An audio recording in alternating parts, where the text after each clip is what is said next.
দর্শক, আজকের ভিডিওতে আমি আপনাদেরকে এমন একজন বুদ্ধিমান মানুষকে দেখাবো যিনি প্রচলিত পদ্ধতির বাইরে গিয়ে নিজের বাড়ির উঠোনে বিভিন্ন রকম উচ্চ ফলনশীল শাকসবজির চাষ করেছে, পাশাপাশি মুরগির ফার্ম আরও অনেক কিছু রয়েছে।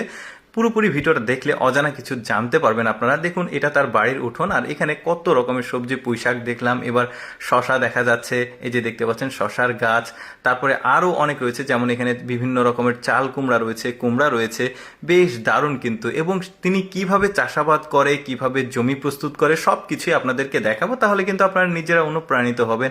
এই যে উচ্চ ফলনশীল টমেটো রয়েছে, তারপরে এখানে কিন্তু কলমি শাক করেছে, এই যে দেখতে পাচ্ছেন এখানে ফলও করেছে, মানে এই যে আঙ্গুর দেখতে পাচ্ছেন। শুধু যে শাকসবজি এমনটা না, আরো বিভিন্ন প্রজেক্ট তার এই বাড়ির উঠোনেই রয়েছে। তারপরে এখানে তরমুজ দেখা যাচ্ছে, যদিও সাইজে একটু ছোট, তারপরেও কিন্তু তরমুজ ভালো লাগছে দেখতে। তারপরে এখানে করল্লা রয়েছে, বেশ দারুণ কিন্তু, সাদা রঙের করল্লা। আরো কি কি আছে দেখি আমরা একে একে। এখানে রয়েছে কিছু শাক জাতীয়, বেশ চমৎকার। এটা সম্ভবত খোড়ার ডাটার ওই রকম হবে। তারপরে এখানে পালং শাকের মতো একটা শাক, বাট পালং শাক না ওদের দেশের। তারপরে এখানে কয়েক প্রকার বেগুন দেখা যাচ্ছে, দেখতে পাচ্ছেন, লম্বা লম্বা, তারপরে গোল, বেশ চমৎকার। এই বেগুনগুলো আমাদের দেশে পাওয়া যায় অবশ্য। তারপরে এখানে কাঁচা মরিচ রয়েছে, বেশ চমৎকার। এরকম অনেক শাক সবজি রয়েছে তার, এই যে দেখুন সবগুলো একসঙ্গে করেছে। এবার চলুন দেখি কিভাবে তিনি এই জমিগুলো প্রস্তুত করে। এটা তার বাড়ির উঠোন, আর বাড়ির উঠোনে ছোট ছোট করে প্রথমে জমি তৈরি করে নিয়েছে। এবার জমি থেকে কিছুটা মাটি তুলে একটা ডিশে রেখে এই মাটির সঙ্গে কিছুটা বীজ মেশানো হচ্ছে, মানে শাকসবজির বীজ মিশিয়ে সুন্দরভাবে মিক্সিং করা হচ্ছে। এবার কম্পোস্ট সার নিয়েছে 1 প্যাকেট দেখা যাচ্ছে। এবার ওই যে ছোট্ট ছোট আকারে জমি করেছে, জমির মাটির উপরে কম্পোস্ট সারগুলো দিয়ে দিয়েছে, দিয়ে একটা বেলচা দিয়ে সুন্দরভাবে এই মাটিগুলো আবারও মিক্সিং করা হচ্ছে।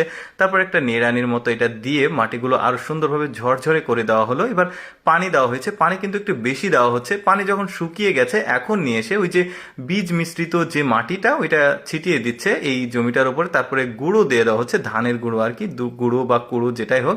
এরপরে কয়েকটা দিন পর দেখুন এই গাছের চারাগুলো বের হয়ে আসছে, কি চমৎকার। তারপরে এই যে দেখতে পাচ্ছেন চারাগুলো দেখা যাচ্ছে, আর প্রতিটি ছোট ছোট জমিতে সে কিন্তু পানির ট্যাপের লাইন করে দিয়েছে, মানে সহজে যেন পানি দেওয়া যায়।